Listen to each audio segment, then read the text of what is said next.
Hi folks, it's bar chord time. We can't avoid them forever.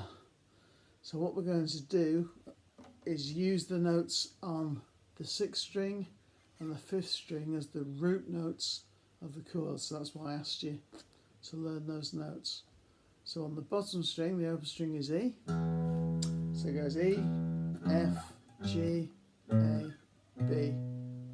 They're the notes we want to concentrate on.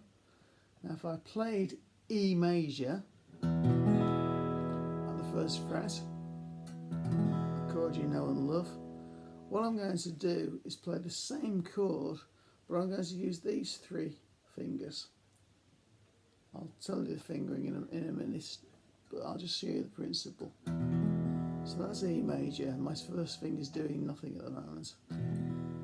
Now don't do this, because it's painful. If I go at 1 fret, that's F major. The root note is on the 6th string, that's F. And it's as if I'd sawn the end of the guitar off and I've made the neck shorter and I've replaced the nut with my first finger, that's F. If I go up 2 more frets, that's G. Got 2 more, that's A. Now as I go up the neck, you'll notice the string tension gets lower. It's easier to press the strings down, and the frets get close together, so it's easier to play the chords. So I'm going to hopefully ask you to play A. That's a rubbish sentence, but never mind. I'm going to ask you to play A at the 5th fret. So let's concentrate on the fingering. I've got my 3rd finger is holding down the 5th string at the 7th fret. My little finger is holding down the 4th string at the 7th fret, and my 2nd finger is holding down the 3rd string at the 6th fret, and my 1st finger is barring all the strings, is holding down everything at the 5th fret. Okay? And the strength comes, I've got my thumb right in the middle of the neck, holding everything down, and it's supporting this first finger here.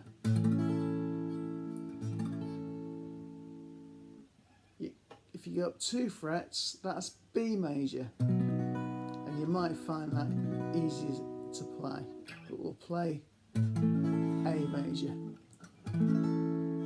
So again, it's if we've sawn the neck off, we've made the neck shorter so it's higher, and I've replaced the nut with my first finger. Now you can play the same chord shape but on these set of strings, and that's D minor. And what I've done, I've got the same shape but I've moved down to the next set of strings.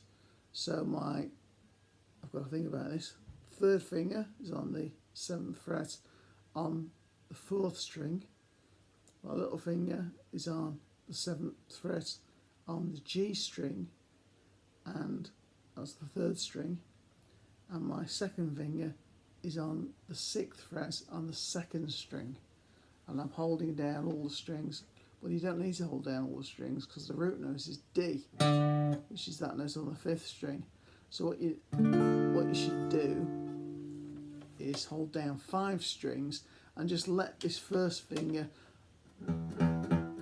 stub up against the 6th string so it doesn't ring out, so you get D major. So I'm only barring 5 strings. That was an interesting chord. There we go. I'm only barring 5 strings. You don't need to do more work by holding down 6 strings. Playing the guitar's hard enough already. If you went up 2 frets, you play B major and E minor. If you move down to that set of strings, so I've got B major there and E minor there. And because it's E minor, you could, if you were feeling reckless, just let that E string ring out.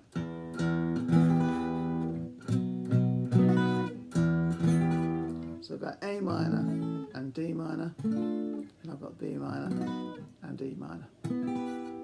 Okay, and that's what I want you to practice. There's no song, just practice playing the chords. Now this is hard. I know it's hard. please don't be discouraged by it. It'll make your hand hurt, so don't practice them for long. Give your hand a rest, shake your hand out, flex your fingers. Make sure your hands are warm before you start up. Don't do this when your hands are cold. And you need to build up the strength in your hands to play the chords. There you go. That's what I want you to practice. Good luck.